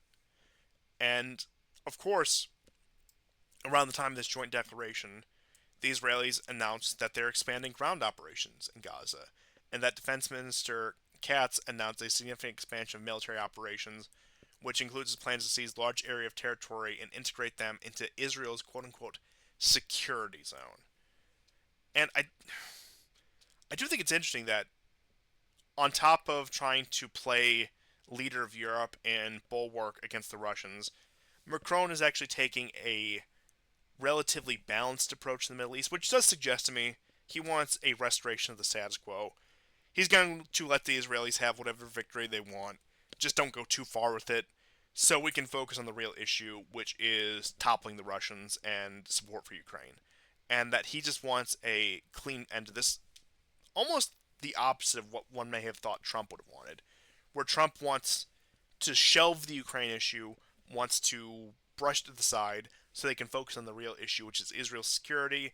And I suppose now, with what you're seeing, the strategic development coming from the Pentagon, coming from American policymakers, is, of course, the focus on China. But when it comes to Israeli security, the other elephant in the room is Syria and Turkey's growing influence in Syria. So, for weeks now, the Israelis have been adamant that they are not going to allow a Turkish airbase in Syria to, quote, threaten their freedom of operation. And there has been a great deal of moves to create a de-escalation zone in Syria to prevent Turkey and Israel from coming to blows. And so far, the pivotal figure in that has been none other than Ilham Aliyev of Azerbaijan, a country that maintains very positive relations with both Israel and Turkey, and also negative relationship with the Iranians. And he said, Azerbaijan mediated the first reconciliation between Turkey and Israel. During the initial crisis, we played an active role in bringing positions of these two countries closer together. Any misunderstanding between them is cause for concern for us. Very naturally so, because when it comes to intelligence sharing and military equipment, Azerbaijan has proven to be both an invaluable partner for Israel vis-a-vis Iran, and the Israelis have also, let's just say, made it worth the while of Azerbaijan in order to cooperate with them. And given the question of pan-Turkish cooperation, Turkey has invested a great deal of time, money, and effort to sway the opinion of Azerbaijan and the Azeri population, where the countries enjoy a very strong relationship because of that. So, if any country could bring them together, it is going to be Israel. And I'm thinking about this cursed photo I saw one time. I don't think I have it on archive anymore, nor would I subject you to it. Of three people standing back to back, all wearing the flags around their backs of Israel, Turkey, and Azerbaijan. And this was back in 2020, back during the first flare up of the Artsakh War that ended in stalemate before the eventual abolition of the Artsakh Republic. But I don't think this should shock anyone that this is going to be the case. But in what is possibly a response to this, you do have a joint training operation between the special forces of Armenia and Iran regarding neutralizing simulated terrorist attacks on border checkpoints. Once again, a country that shares borders, that Azerbaijan both borders, and that Turkey borders. And that we have seen with the current issues in Syria, among others, relationship between Turkey and Iran has not been the best, despite the fact that people thought Pezeshkian was going to be able to appeal to the Turkic population as being part Turkic himself. It doesn't seem like that happened. And despite Erdogan's bluster, it looks like he's more than happy to break bread with the Israelis when it's moderated by the Azeris. And even Trump is talking about meeting with Erdogan soon, probably on the issue of establishing a de-escalation zone and taking the pressure off of Israel. Because I think they all know the game at play. Erdogan, he might be slippery, he might be a snake, but he knows when to cooperate with his masters. And I think we're seeing that right now. But what adds a more complicating factor into the de-escalation in Syria, or the proposed de-escalation in Syria, is Iran's new moves. And this is something I speculated on ever since the fall of Assad. I didn't know what form it was going to take.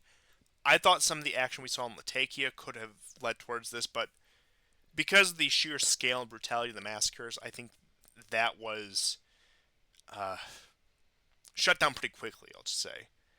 But in response to the ground operations in southern Daraa, there were local Syrian groups that attacked Israelis and they wounded some of their ranks.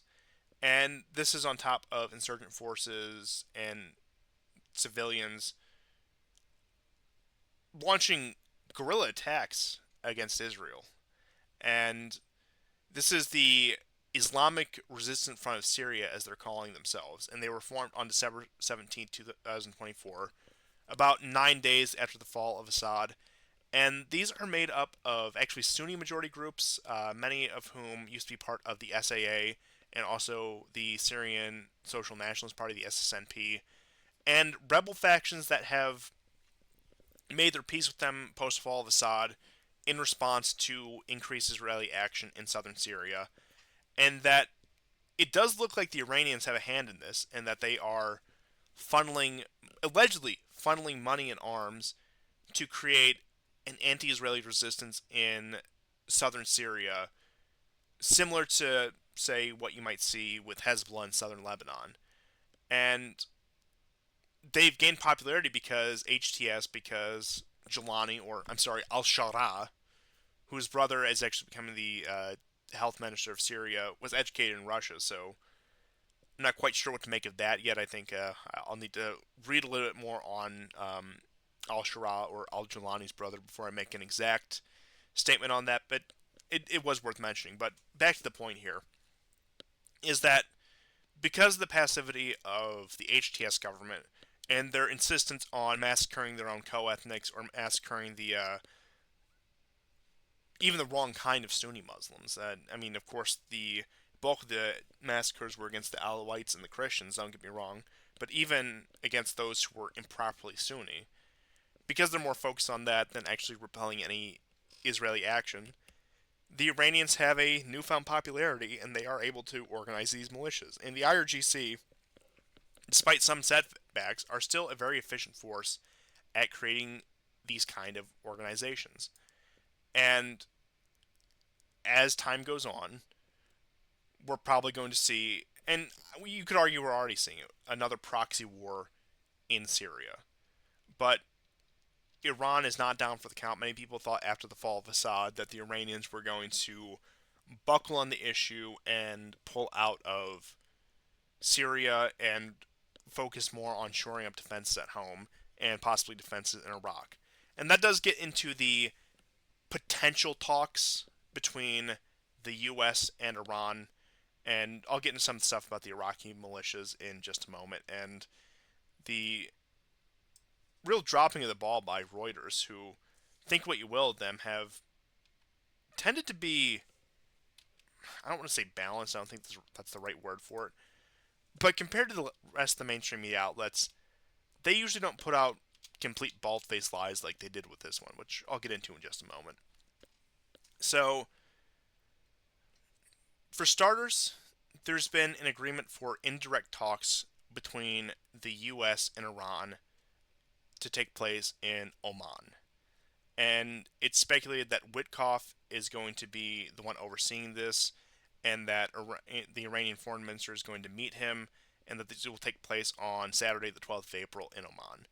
Now, Trump did announce the possibility of this, and it was funny at the press conference because Netanyahu had this look on his face where he was not, at least didn't look like he was informed of it, and he was somewhat displeased with the news, which I suppose is always good to see.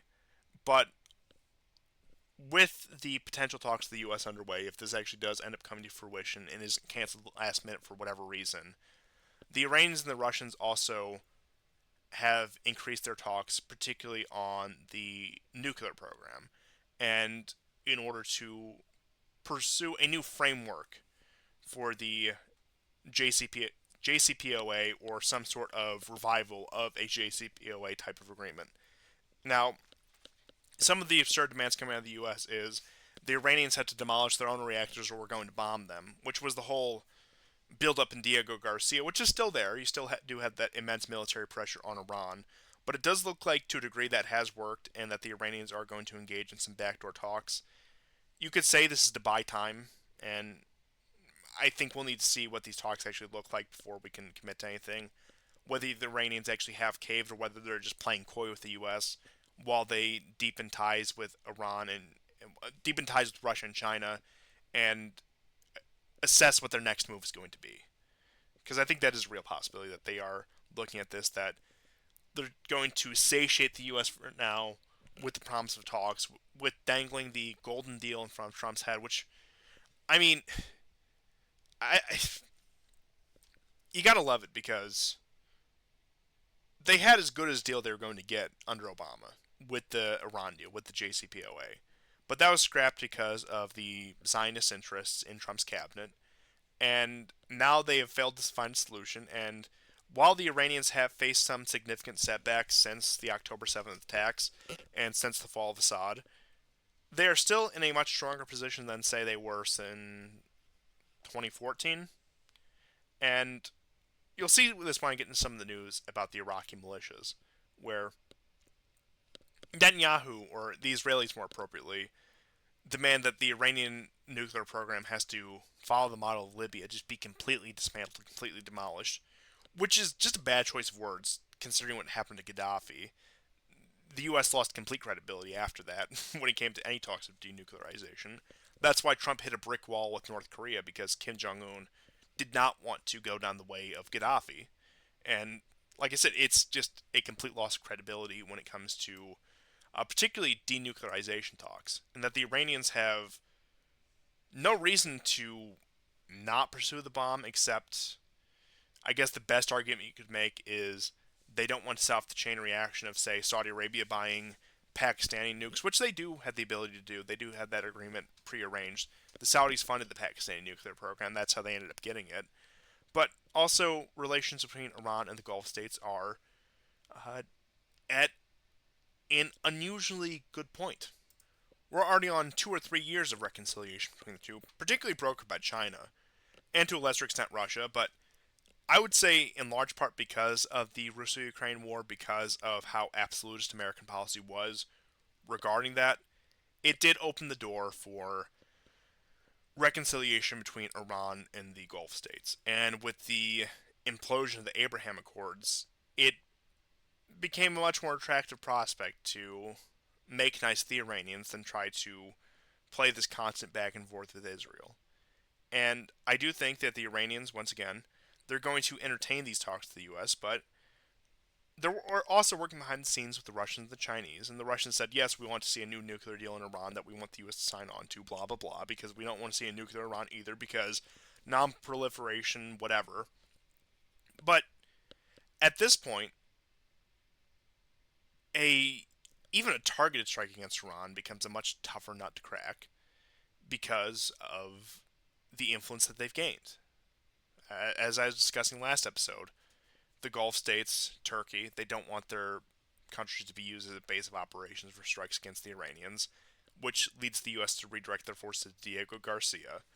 You also have the outstanding issue with the Houthis, which I'll get into in just a moment. And the ability to exert pressure on Iran, while it does seem to be working on the surface, is a lot more toothless than one would think. And that does have to go into the story of the Iraqi militias as reported by Reuters. So, the alleged claim was that several powerful Iranian-backed militia groups in Iraq are being prepared to disarm for the first time to avert the threat of an escalating conflict with the U.S. Reuters said, allegedly citing senior Iraqi commanders and officials, and that Kataib Hezbollah, or Iraqi Hezbollah, said that Trump is ready to take the war with us to worse levels. We know that, and we want to avoid a bad scenario. But it was almost immediately rebuked by Kataib Hezbollah, or Iraqi Hezbollah, not to be confused with the Lebanese Hezbollah, which Hezbollah just meaning party of God in Arabic, so it is not an uncommon name throughout the region, but both are Shia militia groups, but they have no official affiliation. I'll just put it that way. Uh, and they're part of the Islamic Resistance of Iraq, as it's called, confirmed that the quote-unquote exclusive Reuters report claiming that Iraqi factions agreed to disarm is a complete fabrication.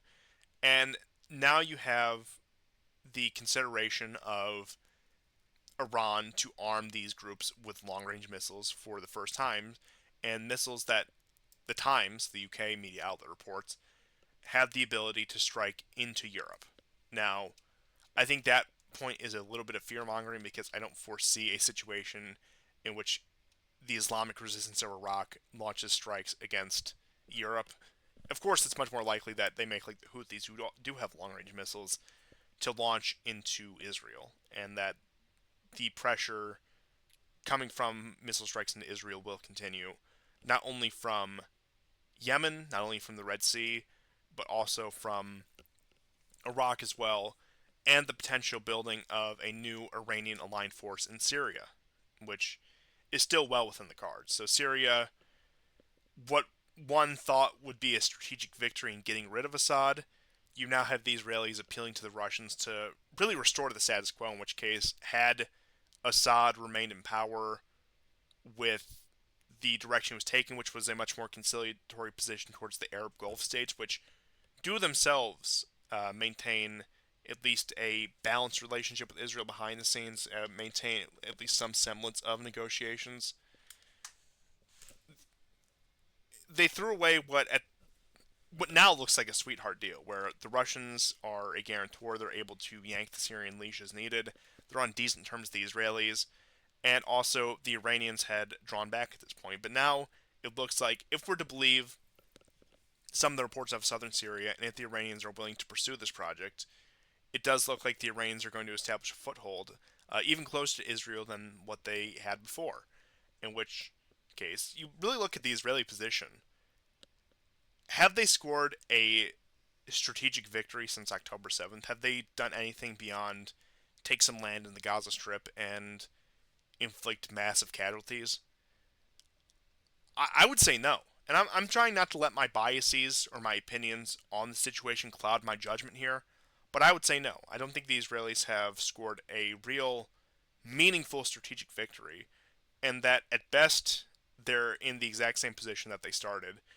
And all this has really done is shore up Netanyahu and Likud's grasp on power. But finally, before I drag on too far beyond the 2 hour mark, I'll cover some news out of Yemen in brief regarding the Houthis. So, the impotent campaign continues. Hegseth and Trump come out and say it's a great success. Trump posts that bizarre video of a strike against the Houthis where it looked like just a tribal gathering, and some might say that just because it was a tribal gathering doesn't mean that these weren't Houthi militants. And I'm sure there probably were Houthi militants there.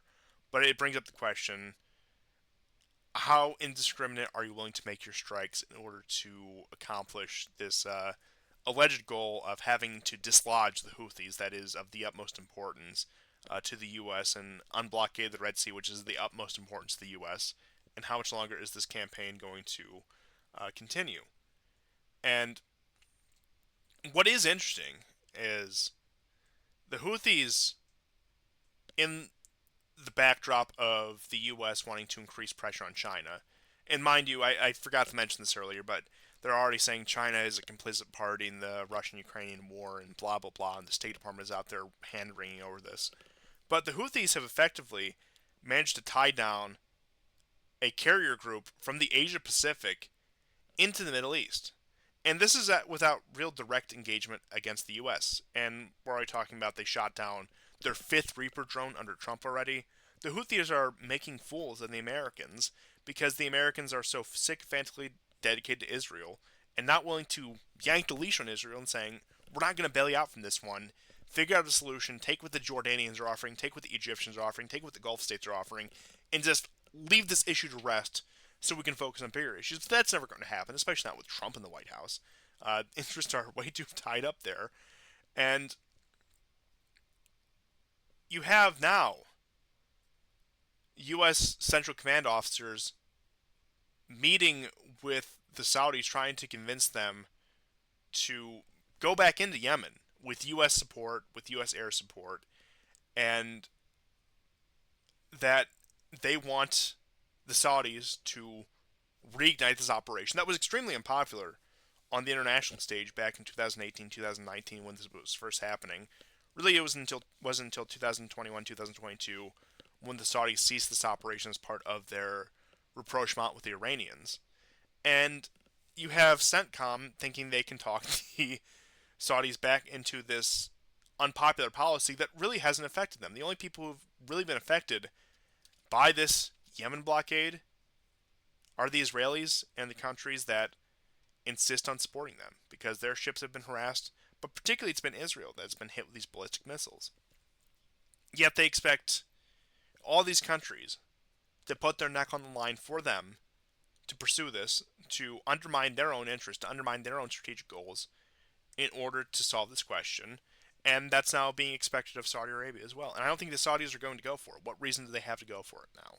Even with Trump there, even if Trump can harangue and threaten tariffs and sanctions and whatnot, the threat of those weapons being used, those diplomatic and economic weapons being used, is dulled from what it once was. And I don't think its strength is going to continue on.